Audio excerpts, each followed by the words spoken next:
Bismillahirrahmanirrahim. Assalamualaikum warahmatullahi wabarakatuh.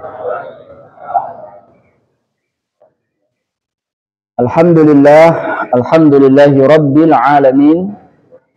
Wassalatu wassalamu ala asyrafil anbiya wal mursalin Sayyidina wa maulana Muhammad sallallahu alaihi wasallam wa ala alihi wa ashabihi ajma'in, amma ba'd.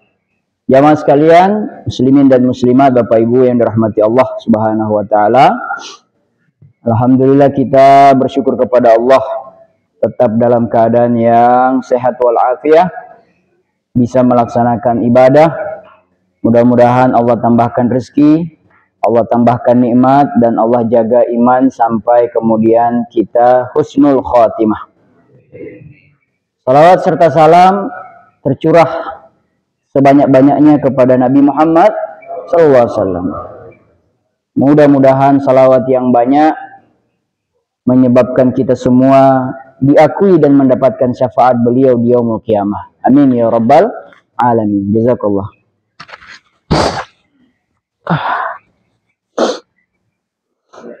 Bapak Ibu yang dirahmati Allah Subhanahu wa taala, dunia terus berkembang, termasuk soal digital.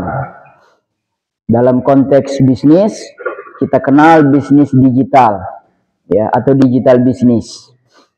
Nah, sekarang yang lagi rame itu adalah marketing afiliasi atau affiliate marketing. Ya, ini mudah-mudahan kita bisa diskusi, dapat insight. Kalau saya ada yang kurang tepat dalam memahami alurnya, mohon dikoreksi. Jadi ini semacam sistem, ya, sebuah sistem di mana setiap orang yang melakukan atau terjun dalam affiliate marketing ini, dia dapat komisi dari mempromosikan produk orang lain, ya. Nah, itu nanti kita jelaskan dari dasar apa dia bisa dapat komisinya, itu dari dasarnya apa, ya. Kemudian komisinya itu karena apa, ya, kan ada beberapa macam affiliate gitu. Nah, tentu saja sebagai seorang muslim ini bukan dilarang. Jadi fikih muamalah itu, dalam muamalah itu kaedahnya selalu boleh, ayo berkembang, silakan ide-ide terus diberikan sampai kemudian nanti kita bisa menemukan dalil yang membatasi, bahkan bisa sampai melarang dari kegiatan baru kita tadi itu. Jadi agama tidak pernah membatasi, tidak pernah melarang dari awal. Boleh, silakan. Tapi kalau sudah ketemu yang tidak membolehkan, harus taat. Ya. Dan sepengetahuan saya, semua bentuk-bentuk larangan dalam ekonomi Islam, dalam fikih muamalah, tujuannya satu, yaitu menyelamatkan kita semua. Ya, menyelamatkan kita semua. Baik itu menyelamatkan hak, menyelamatkan kehormatan, ya, dan macam-macam. Itu di awal dari sudah dikunci oleh aturan-aturan tadi. Nah, oleh karena itu mari sama-sama kita membersihkan gelas kita, mengosongkan gelas kita, dan kita sama-sama belajar kembali apa sih pemasaran afiliasi ini. Nah, kalau saya baca di definisi yang ada, dia adalah model bisnis digital di mana perusahaan itu membayar pihak ketiga. Pihak ketiga berarti pihak kedua lah di sini. Ini afiliasi namanya. Orang yang yang mempromosikan produknya si perusahaan ini, ya. Nah, atas jasa dia mempromosikan kepada konsumen, ya kan, kepada konsumen, maka dia berhak mendapatkan komisi. Nah, kita lihat, jadi ada 3 di sini. Ada pemilik produk. Nah, produk itu perlu dipahami bukan hanya barang. Karena jual beli itu barang dan jasa. Berarti produk itu juga barang dan jasa. Bisa dia perusahaan, bisa juga individu. Ya. Ya. Nah, kemudian yang ini dia adalah individu atau entitas yang mempromosikan produk. Apa keuntungan ikut bisnis affiliate marketing ini? Kalau kita lihat dari skema yang ada, keuntungan dia apa kira-kira? Selain dapat bonus, kalau itu ya pasti karena dia udah bergerak. Kelihatan di sini adalah dia nggak perlu modal yang banyak. Kalau modal pasti ada. Dia nggak perlu punya produk. Ya. Tapi modal dia juga tetap keluar. Apa itu? Pulsa. Iya.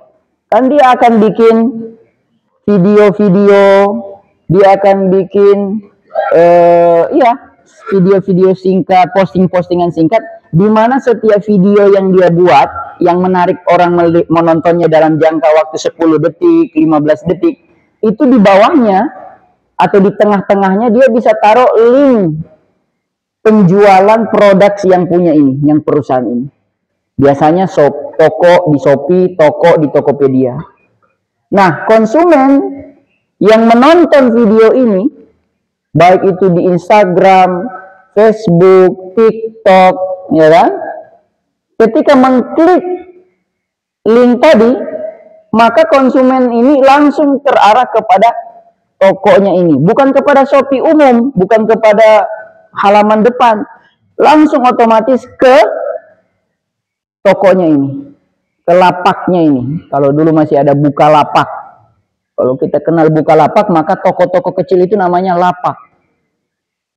Kalau bahasa Melayu, lapak itu kan berarti kios-kios. Kios-kios kita. Nah, kemudian ini sudah. Nah, jika ini terjadi pembelian, nah karena masih ada kata jika. Kalau dia setelah klik, apakah dia langsung beli yang ini? Klik. Belum tentu. Nah, setelah dia klik, masuk, kemudian dia beli, maka semua tadi itu, gerakan tadi itu tercatat di sebuah sistem. Atas dasar catatan itu, maka ini dapat. Gitu ya. Saya kemarin di Jakarta ada ngisi kajian, naik Grab. Nah, pas yang Grab mobil yang saya naik itu di belakangnya ada, biasa kan kaca belakang itu ditaruh apa? Iklan. Saya kan selama ini cuma lihat-lihat, nggak punya ilmunya. Nanya saya, daripada bengong kan, Pak dapat berapa tuh? Nah, ternyata dia bilang dapat 1 juta. Oh, keren dong, cuma nempel doang dapat 1 juta. Oh enggak mas, katanya. Ya. Dia nggak panggil Ustadz, dia memang nggak kenal saya kan. Iya. Saya di IPB waktu awal-awal dikira mahasiswa, sampai dimarahin sama satpam. Ya nggak apa-apa, korban muka masih muda begitu ya kan. Nah, nggak begitu mas, katanya. Kami ini selain nempel itu ada pencatatan berapa kilometer yang harus kami tempuh. Jadi nggak sekedar tempel, ada kilometer yang harus mereka lewati. Kalau nggak lewat, nggak dapat. Nah, yang belakang itu 1 juta. Kalau yang full body, kalau lihat yang kiri kanan 3 juta. Ya, siapa yang mau daftar dibuka? Saya bilang, gampang daftarnya. Susah pak. Itu ada waktu-waktu tertentu dan semua orang mau dan tidak semua dapat. Gitu. Biasanya Bapak bisa dapat kira-kira kenapa? Ya sebenarnya Grab itu atau Gojek itu, data kami selama ini bekerja ke sana kemari, itu sudah tercatat di sana berapa kilometer yang telah kami tempuh selama ini.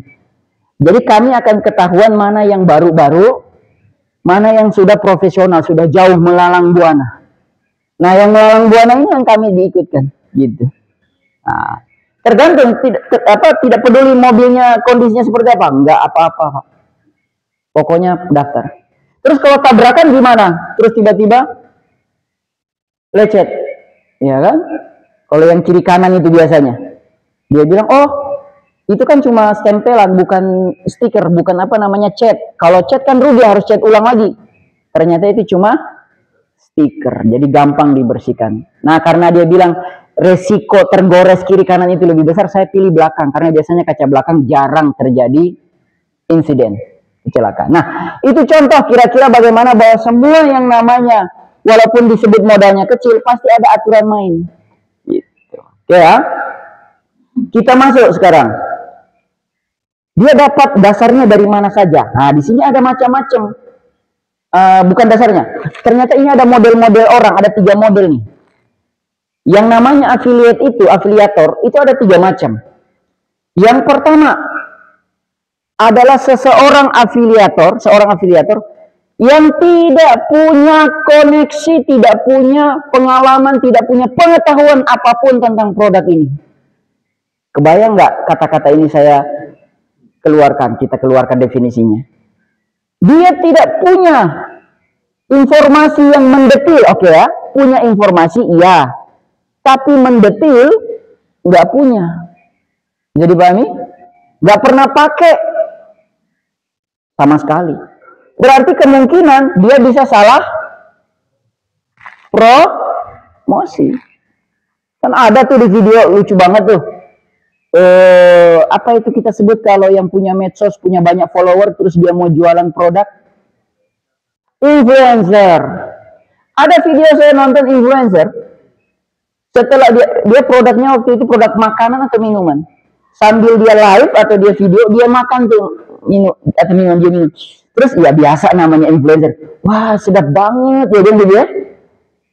Dia nggak sadar kalau live videonya masih jalan. Terus setelah berhenti dia iklan juga, dia muntahin itu minuman, wah katanya nggak enak banget. Dia nggak sadar masih ke ini. Nah itu contoh bagaimana seorang influence kadang-kadang tidak jujur Pak. Karena apa? Targetnya adalah yang penting saya promosi aja, nggak jujur, gitu loh. Ya. Dan influencer itu juga sebenarnya hari ini di anak-anak muda kita itu agak-agak miris menurut saya, karena ada satu kali saya lihat kejadian belanja banyak, terus pas mau bayar ngomongnya begini, Pak saya nggak punya duit cash, boleh nggak saya bayar dengan saya promosikan? Saya influencer loh, saya punya banyak follower loh. Nah dia jualan itu. Oh, berarti ternyata influencer ini juga punya celah atau punya hal-hal yang harus kita perbaiki, yang harus kita sarankan kepada mereka. Termasuk dalam hal ini affiliate yang begini nih. Affiliate itu kan semi-semi influencer sebenarnya ya kan, mirip-mirip ya toh. Ya, nah jadi dia nggak ada koneksi apa-apa. Yang kedua, sebaliknya, dia udah pernah pakai ya. Sorry, yang kedua itu dia apa ya? Dia punya minat dan punya pengaruh. Dia mirip yang pertama tadi tapi tidak terlalu jauh ya, tapi agak bagus lah. Itu yang nomor 2. Nah, yang nomor 3 itu yang lebih bagus. Dia itu setelah atau sedang menggunakan produk dan dia mau berbagi pengalaman-pengalaman positif dia menggunakan produk ini. Jadi ada jujurnya di sini dia. Membagikan pengalaman positif. Nah, itu 3 macam affiliate, seorang afiliator. Nah, nanti 3 macam tadi udah kebayang mana yang nggak boleh, mana yang boleh, gitu. Nah, kalau ini sudah kita jelaskan, kita pindah kepada dia dapat dari mana saja alasannya dia dapat ini. Ada macam-macam. 1, yang pertama adalah PPA. Pay per action. Apa itu pay per action? Seorang afiliator menerima pembayaran ketika si konsumen ini menyelesaikan sebuah tindakan spesifik seperti mendaftar atau mengunduh aplikasi. Nah, kita jelaskan.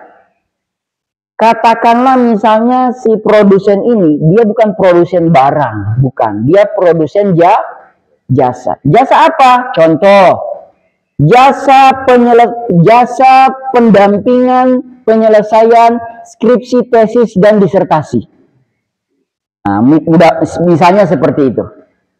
Nanti dia akan bangun sebuah website atau sebuah tempat dia untuk menjelaskan apa yang dia lakukan dengan timnya.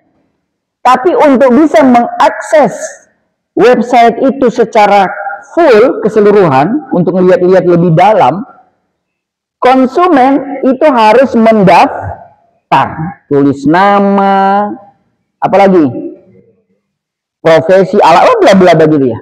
Nah, ketika seorang konsumen mengisi biodata dia dan dia tercatat sebagai anggota baru yang belum melakukan pembayaran apa-apa, belum membeli apa-apa di sini, karena di sini kan banyak jasanya. Ada S1, S2, S3. Nanti di setiap jenjang itu ada macam-macam. Ada jasa membaca, memeriksa paragraf, ada yang membaca proofreading. Proofreading itu maksudnya meneliti apa kesalahan tulisan. Ada yang memperbaiki macam-macam lah. Bahasa Inggris, nah itu ya, terjemahan, ada macam-macam. Maka orang ini, konsumen tadi, mahasiswa tadi, ketika dia masuk ke sini, hanya masuk doang, mendaftar doang, ini dapat. Tanpa belum membeli apa-apa. Langsung dapat. Nah, ini sebenarnya mirip. Kalau barang gimana? Barang, saya sudah punya pengalaman barang. Barang itu, kalau kita lihat lagi buka-buka Instagram, dia jual benda yang kita lagi butuh, kan dia cuma videonya singkat ya, nggak boleh lama-lama, karena kalau lama-lama orang nggak suka nonton. Tapi ada link yang bisa diklik. Ketika kita klik itu sebagai konsumen, itu dia arahin ke WA, isi biodata. Mau tidak mau saya isi data saya. Biasanya nama, nomor WA, alamat. Kalau yang mau paksa, yang agak sedikit memaksa, dia langsung kasih kolom berapa kilogram. Biasanya kalau jualannya ada kiloan, kopi gitu, berapa kilo. Isi pokoknya seolah-olah kita sudah pasti membeli. Nah, kalau kita sudah isi data kita send masuk ke sistem dia ini, dia balas. Ini nomor rekening yang silahkan dibayar. Nah, data kita sudah masuk, nama, alamat, permintaannya berapa kilo. Dia kan baca dulu kita lokasinya di mana. Berdasarkan lokasi itu dia kirimkan biaya kirim plus barang. Gitu. Jadi padahal belum tentu kita oke kan ya. Setelah dia balas ke kita kan kita mikir lagi. Itu kan sukanya kita tuh. Habis kirim, datang harganya mahal, mundur. Nah, biasanya begitu. Ya saya. Ya, saya. Rugi nggak dia? Enggak. Ini kan namanya jual beli. Selama belum terjadi transaksi, nggak ada masalah. Ya, oke. Maka setiap kali seorang konsumen sudah mendaftar, cukup mendaftar saja, sudah dapat. Padahal belum beli. Itu yang pertama, namanya PPA, pay per action. Yang kedua, namanya pay per click, PPC. Kalau tadi mendaftar, isi nama baru dapat. Kalau ini asal kita klik aja, hanya klik doang, dapat afiliator. Ini orang yang lagi nyari duit ini, nyari kerjaan sulit nih. Kenapa saya bilang lagi top ini? Karena mohon maaf, banyak rekan-rekan kenalan saya yang mereka ngeluh itu ekonomi memang lagi down, lagi turun. Salah satu yang mereka lakukan selain pekerjaan beberapa yang sudah mereka lakoni, menjadi affiliate marketing. Sekarang lagi rame. Bahkan di Bandung sana, di Banjar, itu ada satu masjid yang memberikan pelatihan untuk menjadi afiliator marketing selama 3 hari gratis. Ya, boleh nginap di masjid, nanti kalau makan sendiri. Ya, masa disuapin? Jadi gitu. Nah, sudah ya, yang kedua namanya PPC. Yang ketiga,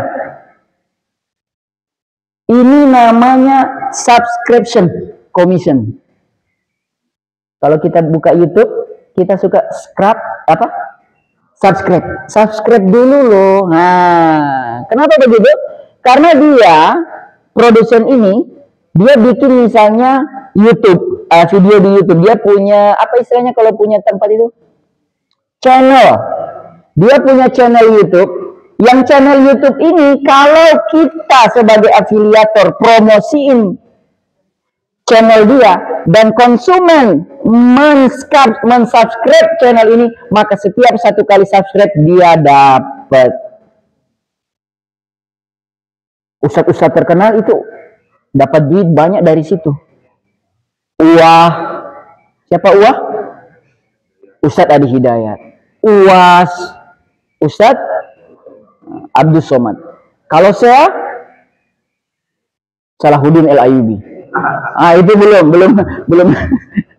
itu belum dapat. Ya. Emang Ustadz punya YouTube? Punya. Cuma sudah lama saya tidak tengok lagi. Paling subscribe-nya 100 gitu. Gitu ya. Nantilah kita hidupkan lagi. Niatnya bukan untuk itu sih, niatnya untuk dakwah ataupun untuk aktualisasi diri lah, kira-kira begitu.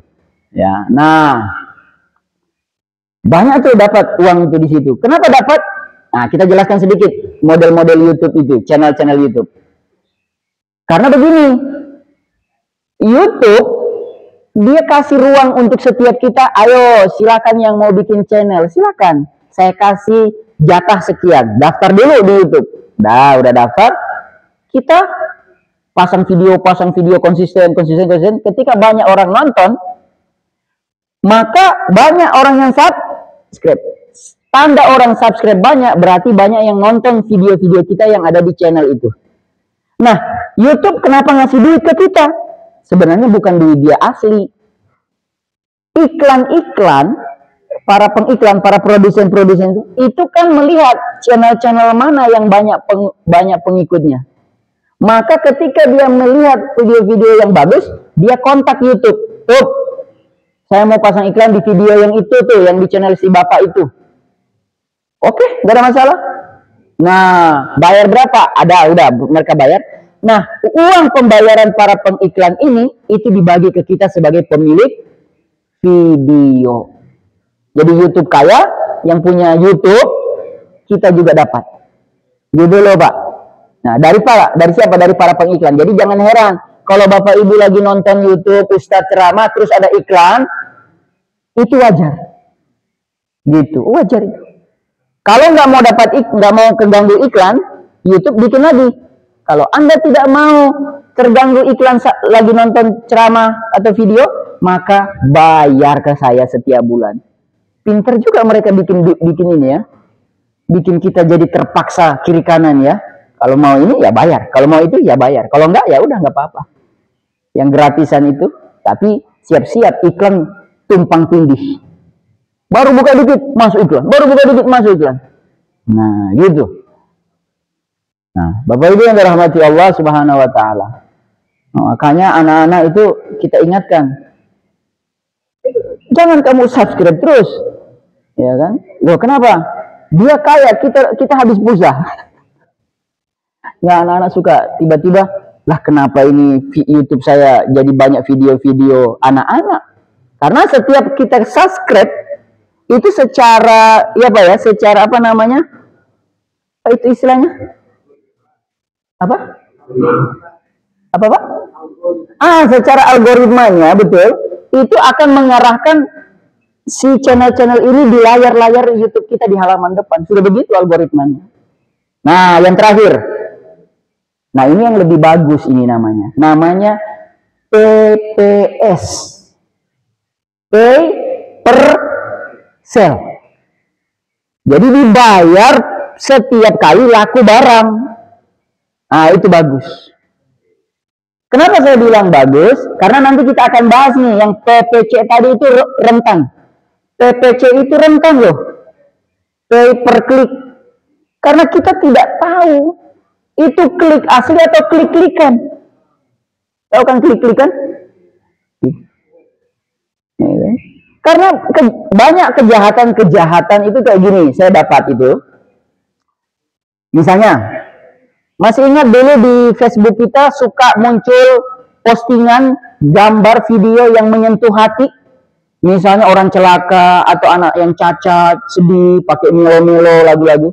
Terus pembuat videonya bilang, like video ini dan sharing, betul ya? Like and sharing. Setelah kita like, kan kita mikir, ya kalau cuma like aja nggak apa-apa, ya enggak? Nah, like. Ternyata saya tahu dulu, pernah saya dapat itu info, ya. Allah alam benar apa tidak, karena cuma bacaan juga. Setelah postingan yang tadi yang menyentuh hati itu banyak yang like, ribuan jutaan, maka pemilik video tadi itu akan rubah gambar tadi menjadi gambar produk. Paham nggak? Dia bisa ada caranya dia ganti itu gambar melo jadi gambar produk. Maksudnya apa?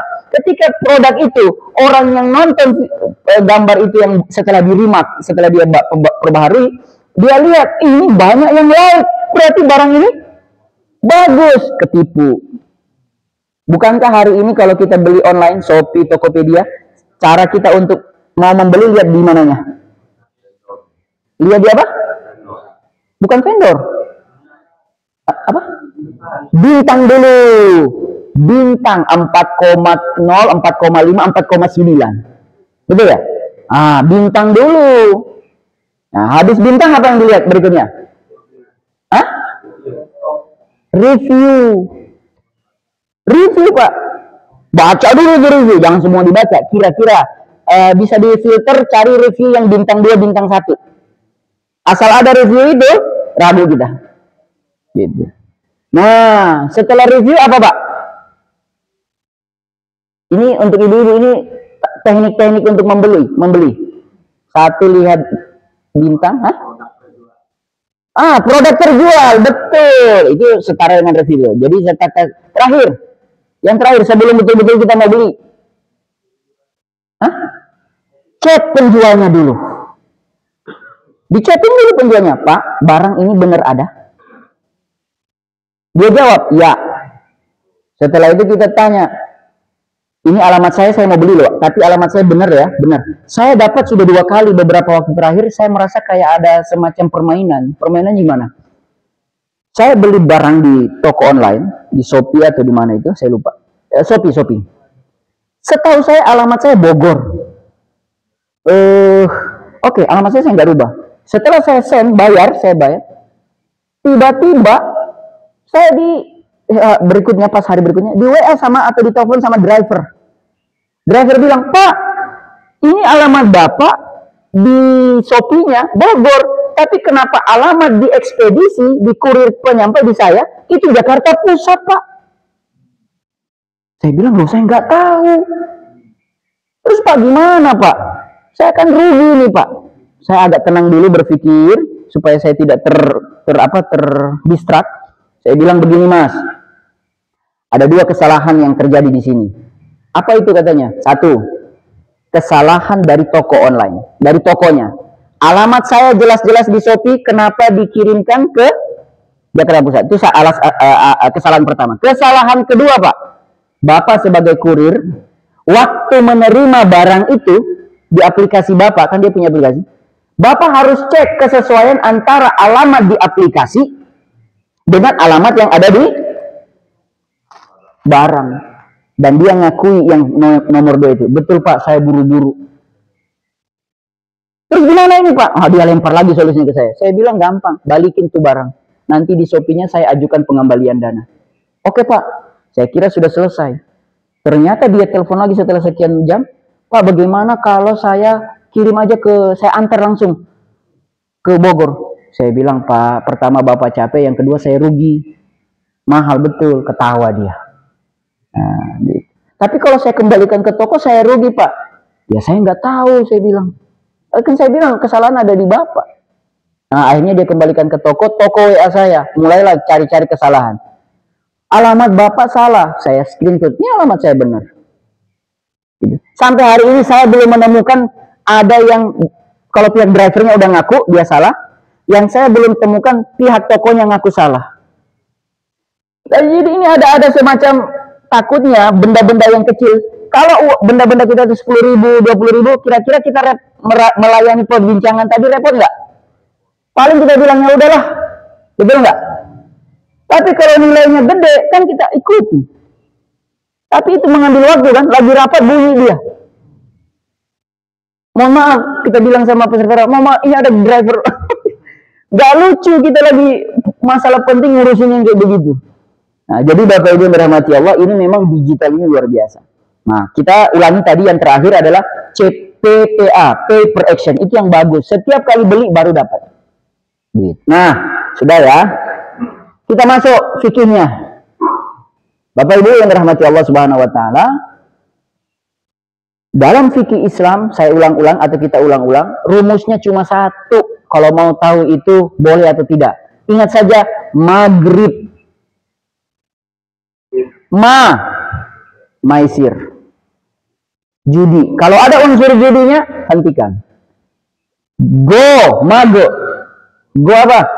Goror. Kalau ada kesamar-samaran, ketidakjelasan yang sangat signifikan, karena ada juga samar-samar yang masih bisa dimaafkan karena terlalu sedikit, kecil. Tapi kalau samar-samarnya gede, udah jangan.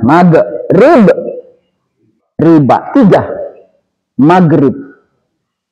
3 plus 1 rumusnya. 3 plus 1. Maisir, goror, riba, plus zolim. Tambahin aja kata zolim.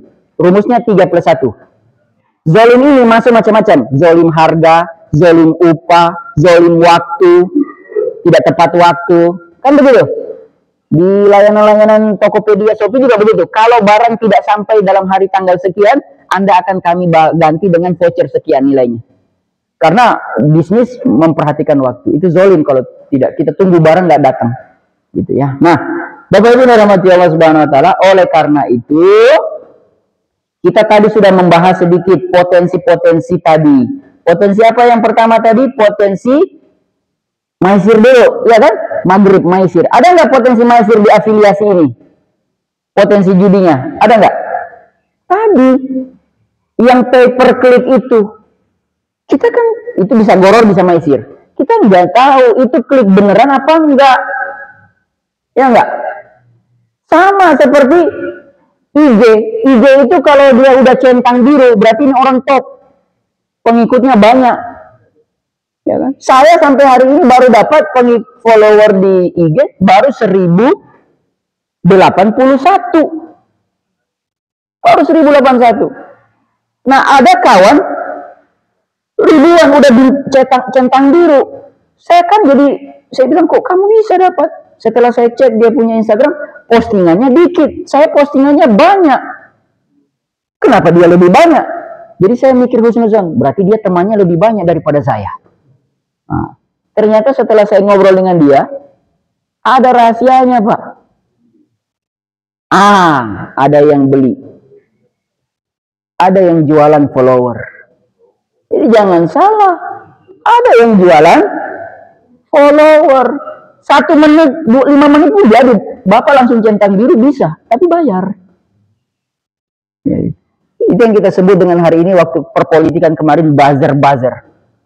Nah, jadi kalau mau tahu buzzer itu, misalnya kalau Bapak lagi terlibat diskusi yang panas di sebuah medsos, baik itu IG, Facebook, kan ada kolom diskusi di situ, ada komentar. Kan itu komentar bisa sampai ribuan tuh. Kalau membahas tentang apa gitu.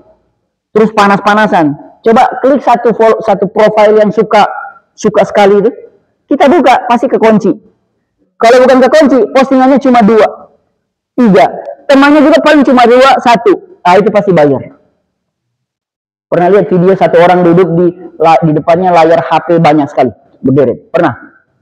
Buzzer. Itu satu orang mengelola ribuan akun. Satu HP, satu akun. Satu HP, satu akun, satu HP, satu akun. Dia sendirian. Jadi sekali dia komentar, nyebar ke banyak akun. Jadi Indonesia ini atau dunia digital itu gampang menaikkan orang, gampang menjatuhkan orang.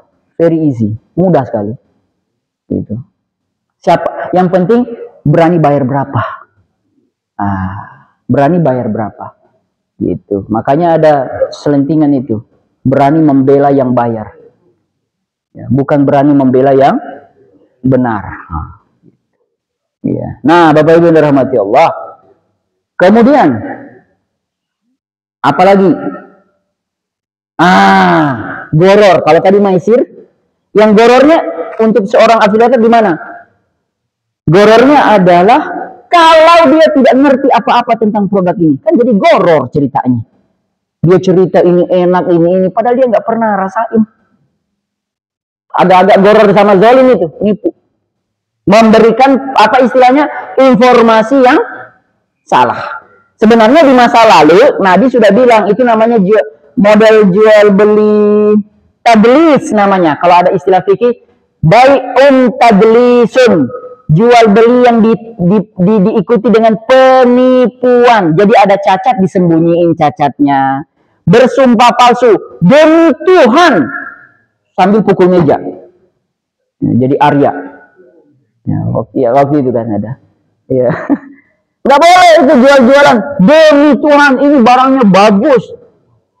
Ya, wallahi billahi tallahi, itu tingkatannya. Wallahi rendah, wallahi billahi tallahi itu paling atas. Ada 3 macam model sumpah. Wallahi billahi tallahi. Nah, saya tidak bahas itu sekarang. Ya. Nah, tidak boleh itu bersumpah. Ya. Atau misalnya gorornya adalah tidak jelas akad kedua mereka ini. Itu berapa kali sebentar. Kompensasinya tidak jelas. Nah, misalnya tidak dibahas sampai detil berapa kali klik, berapa kali lihat.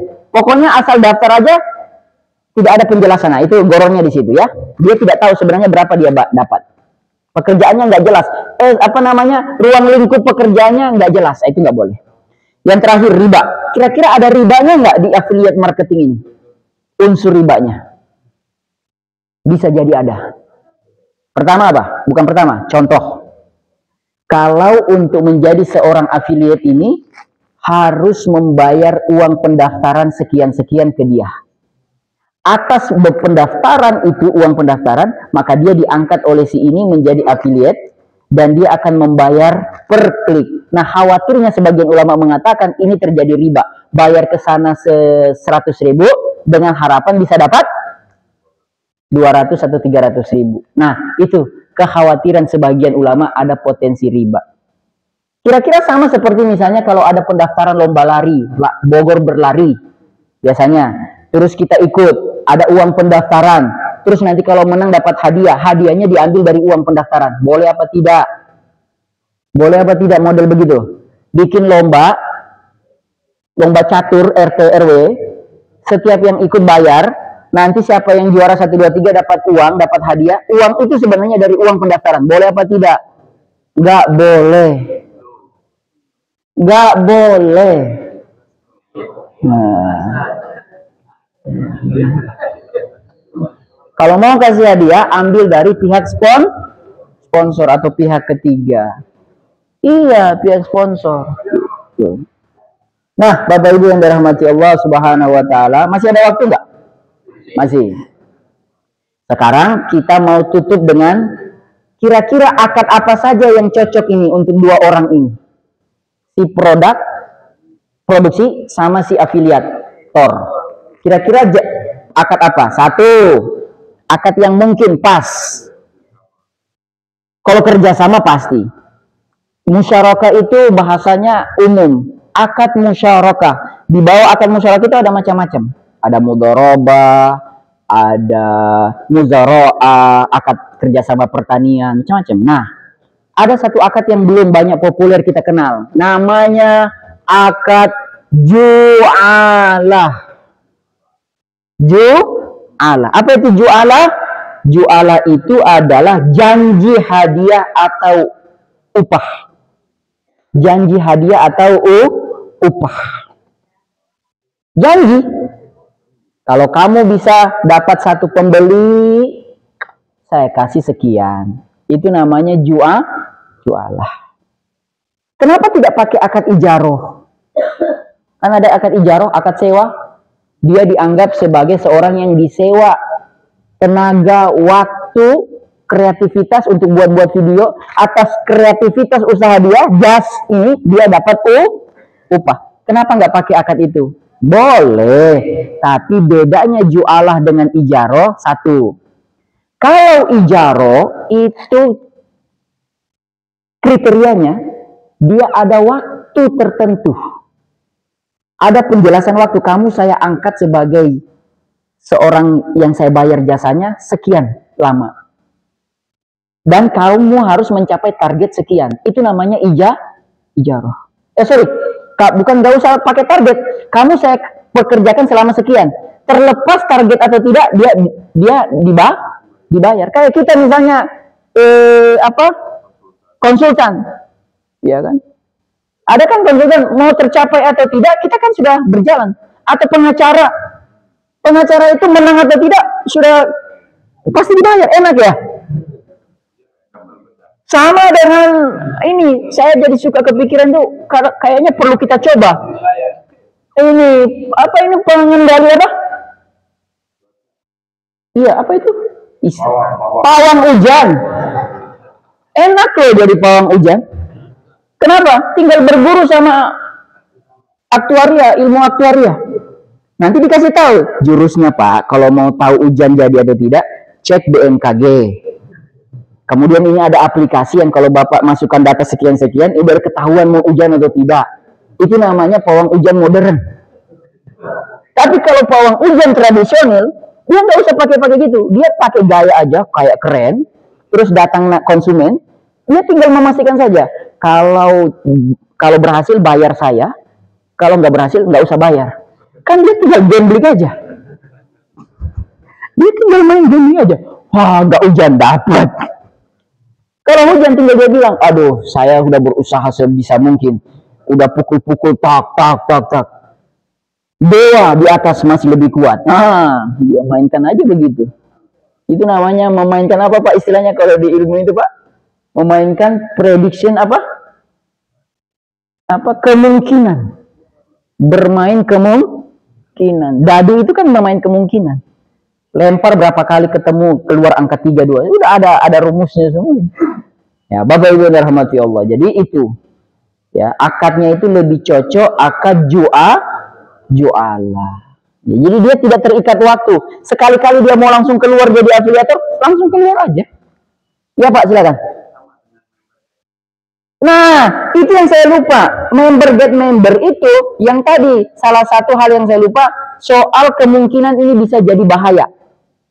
Yaitu kalau dia ada unsur piramida. Member get member. Kalau ada perjanjian, kalau seorang afiliator mendapatkan seorang konsumen yang mau jadi anggota ini, don ini, maka selalu dia dapat. Itu yang dikhawatirkan. Karena apa? Ini tidak lagi jual beli barang, tapi jual beli member. Makanya kalau kita lihat MLM itu yang tidak boleh, MLM ada yang boleh. MLM yang tidak boleh itu kalau yang terjadi realnya bukan lagi jualan barang, tapi sudah jualan member. Itu udah salah. MLM yang salah itu tidak lagi jualan produk, tapi jualan member. Ayo rekrut. Semakin banyak kamu dapat. Salah. Gitu. Wallahu a'lam bishawab. Silakan kalau ada yang mau bertanya. Saya sudah selesai materinya. Iya. Bahwa nasabah baru Oke, member get member. Ya, itu jualah bisa. Jualah. Ya, jualah. Yang kita khawatirkan yang di sini dia sebenarnya jualan apa ini yang si produsen yang tadi itu. Ya.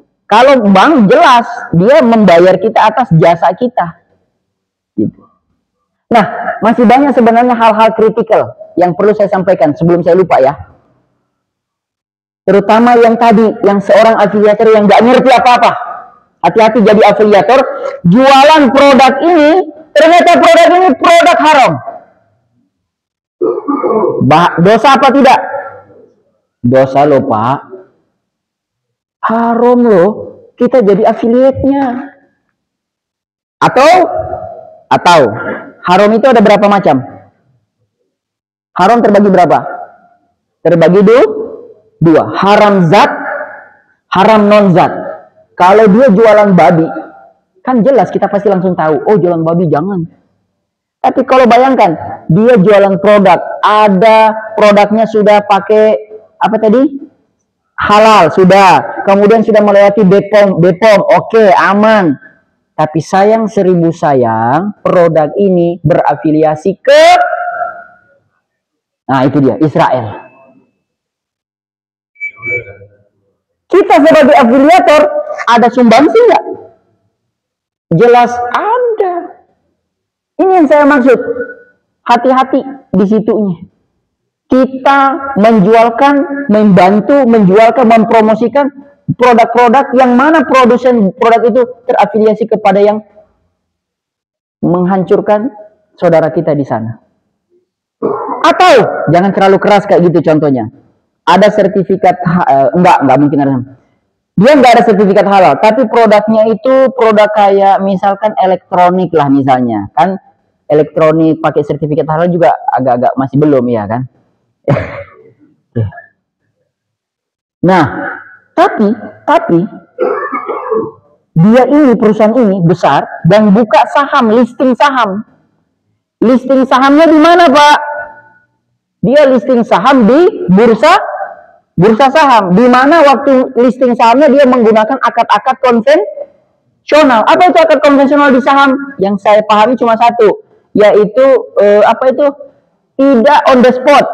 Apa itu maksudnya tidak on the spot? Di saham konvensional itu begini, Bapak jual saham ke saya beli, belum kepemilikan saham itu ke saya sudah jual ke Bapak yang sana. Bapak yang sana belum terima dari saya, dia udah jual ke belakang lagi. Jadi ini boror sama maisir judinya tinggi sekali di saham konvensional itu.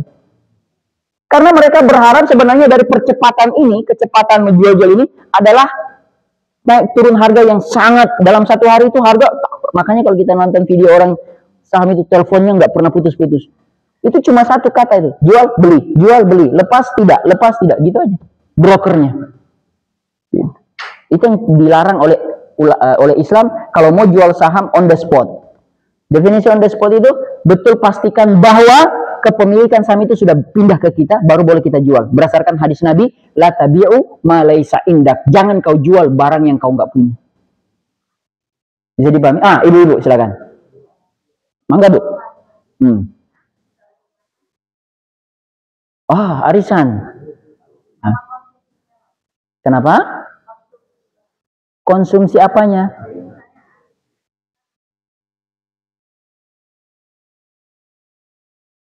Jadi 125.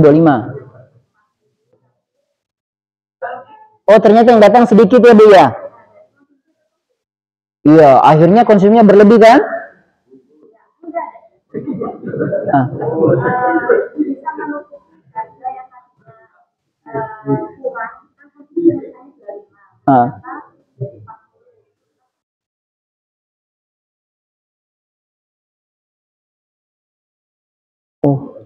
Jadi ibu-ibu ini lagi mau arisan. Terus anggota arisannya 20 orang. Setiap orang, satu orang dibebankan 25.000 untuk konsumsi. Maka 25.000 kali 20 berapa? 500.000. Oke, cepat sekali Pak hitungannya. Nah, 500.000. Oke, sudah. Nah, yang datang arisan itu cuma 10 orang, Bu. Betul. Masalahnya berarti adalah bukan, kayaknya tadi ada yang oh iya, karena sudah selesai, uangnya sudah dibelikan semua kan?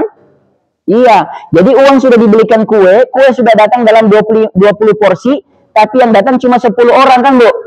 Berarti ada 10 porsi itu nggak ada pemiliknya ya? Betul, Bu ya?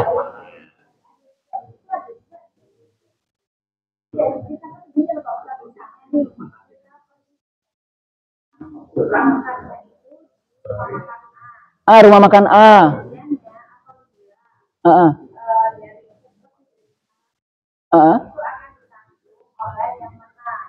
Oh, ini lain lagi kasusnya. Ini agak beda dikit. Jadi jangan disama-samakan. Kita clearkan dulu. Kasusnya beda tuh. Kadang-kadang kita itu ada dua kasus kita anggap sama. Jadi ibu-ibu datang punya arisan janjian makan di rumah makan. Oke. Di situ di rumah makan kan kita nggak bayar di depan toh, kan kita makan dulu. Nah, ternyata dari 20 anggota yang datang cuma 10, tapi 20 orang ini udah store di depan. 25.000 kali 20 tadi dapat 500.000. Oke, kemudian yang 10 orang datang itu makan nggak dia? Makan. Waktu di pesan pertama, Bu, pesan pertama, itu pesan 10 apa pesan 20? Di warung itu, di warung. Jelas sesuai yang datang, 10. Iya, makanlah datang 10. Nggak datang lagi yang lain itu. Yang 10 orang memang nggak datang. Terus pas bayar cuma 10 orang. Cukup nggak kira-kira uangnya? Kok bisa kurang, Bu? Oh, makannya banyak. Ada yang mahal memang. Oke, ada yang mahal. Akhirnya biayanya melonjak di atas 500.000. Terus peraturan bilang apa? Yang menang nombokin. Oke, baik, kita udah dapat kasusnya. Berat juga ini barang ini. Pertama, kalau saya pisah-pisah, ini harus dipisahkan. Pertama ada persoalan hak yang 10 orang yang nggak datang. Itu harus kita clearkan dulu, betul? Kalau untuk jawaban itu, kasus itu, saya kira dengan mereka tidak datang, itu mereka sudah mengikhlaskan. Clear, saya kira gitu. Siapa suruh nggak datang? Hah? Nggak apa-apa, karena dia kan diundang. Dia nggak datang. Kecuali misalnya dia nggak datang, dia bilang begini, saya dibungkusin ya. Kalau ada klausul begitu, nggak bisa, harus dibungkusin, dia punya hak. Betul apa tidak? Betul. Jadi poin pertama, yang nggak datang haknya gugur dengan sendirinya. Bersyukurlah ibu-ibu yang datang. Nah, karena betul kita tidak tahu. Betul. Problem yang kedua sekarang. Yang satu sudah geser, yang kedua ini lebih berat problemnya. Sudah 10 orang nggak datang, tinggal 10, pesennya mahal-mahal. Akhirnya harganya jadi 600.000. Kelebihan 100.000 disepakati yang dapat Ari. Kalau itu sepakat semuanya sesuai dengan kesepakatan bersama, no problem. Saya kira tidak ada masalah. Hah? Oke, kalau itu pertanyaan yang dasar, apa hukum arisan? Nah, itu kan sudah 3 pertanyaan kan sebenarnya. Kalau kita tidak bisa begini, yang bingung siapa? Saya. Gitu.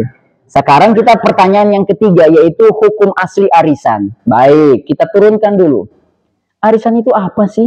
Nah, kan selalu kalau mau menghukumi itu, lihat dulu alurnya. Arisan adalah perkumpulan ibu-ibu, di mana mereka berjanji setiap anggota arisan mengumpulkan uang sekian-sekian yang sudah ditetapkan, dan setelah dikumpulkan setiap bulan, dan setiap bulan itu dikocok nama, siapa yang nama keluar, dapat. Oke? Kalau ada 10 orang anggota, waktu dikocok pertama keluar nama Fulan A, maka Fulan A itu untung apa tidak? Bahagia apa enggak? Bahagia. Lain lagi ini pertanyaan. Dia udah dapat namanya, dia nggak mau. Sebentar, sabar. Oh iya, kalau itu nanti kita bahas. Sebentar, dia nggak mau kenapa, Bu? Kalau begitu ngapain ikut arisan?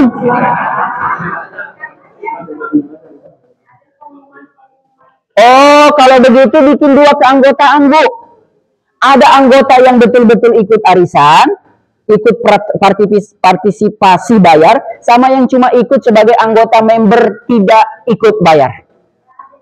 Ya, silakan dibuat. Yang saya sedang bahas ini yang ikut arisan. Ya, kita tidak bahas yang anggota cuma datang dengar pengumuman.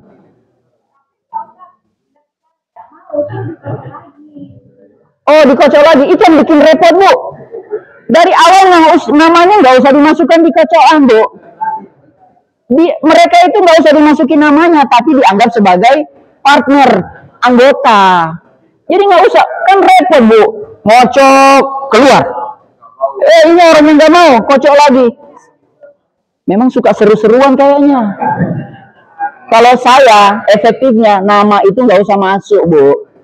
Jadi kan enak, kocok itu jelas yang mau keluar namanya, yang mau terima. Oke, clear ya. Saya lanjut ya. Oke, ketika nama yang keluar itu mau, yang jangan yang nggak mau tadi udah dibahas. Yang mau, kira-kira bahagia apa enggak dia Bu? Bahagia sesaat. Lah iya, yang dia dapat banyak itu kan setelah dia dapat pertama si A tadi, kan masih ada 10 putaran, 9 putaran lagi. Kan dia harus bayar.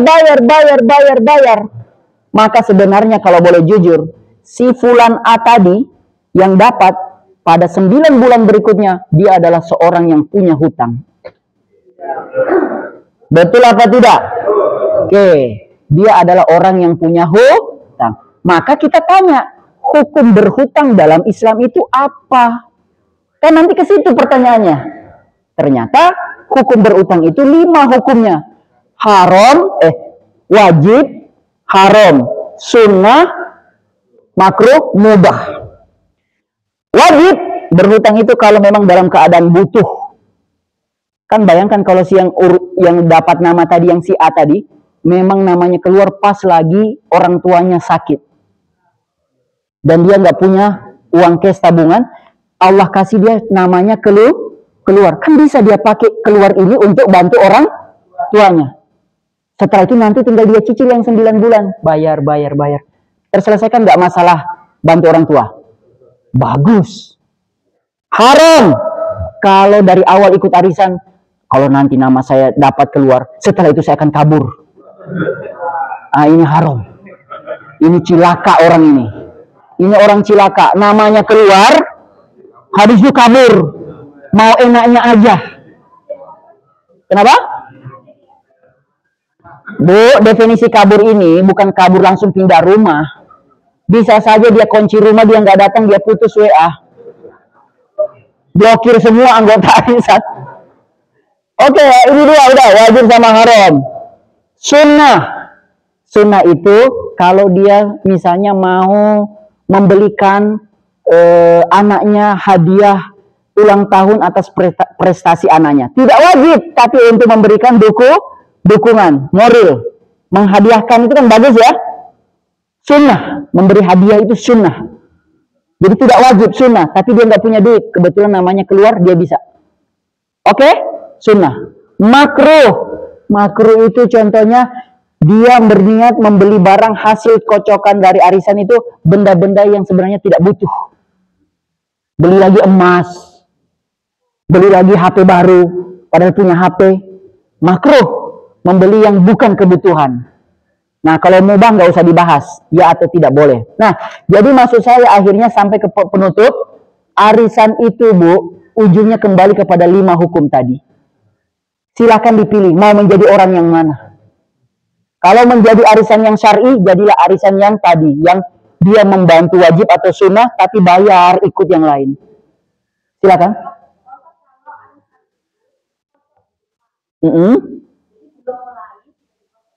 Terus? Ya, sudah ada orangnya. Jadi, anggota lain belum datang ya? Iya. Oke. Kita akan kocok di depan. Oke, keluar nama. Oh, berarti ini arisan super cepat. Boleh Bu, itu boleh. Sebenarnya jatuhnya sebenarnya saling tolong menolong. Ya, si yang ditolong bulan ini si ini, yang ditolong bulan depan oleh kita si ini. Boleh nggak saya duluan? Itu tergantung kesepakatan. Boleh. Bagus ini, menolong sesuai dengan kebutuhan. Gitu, boleh Bu. Nggak ada masalah. Kayaknya saya buka aja jadi konsultan arisan ya. Kapan saya diundang Bu? Jadi biar saya jelaskan total semua. Jangan di sini karena bapak-bapak jadi nggak terlibat ini. Bapak-bapak cuma satu, aduh uang arisan. Begitu ya. Oke, cukup ya. Karena sudah waktunya. Terima kasih Bu.